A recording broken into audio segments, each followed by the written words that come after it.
ఆడపిల్ల పుడితే ఇంటికి మహాలక్ష్మి వచ్చిందంటారు. తన కళ్ళలో మెరుపు చూసి సితారా అని పేరు పెట్టాం.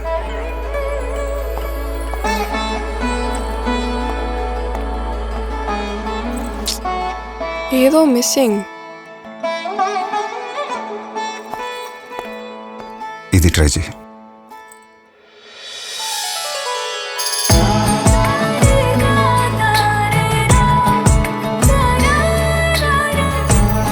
I love it.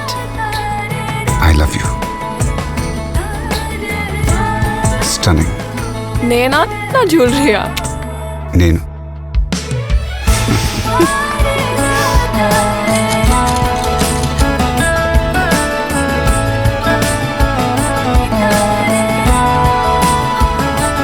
my princess, my PMJ, celebrating daughters forever.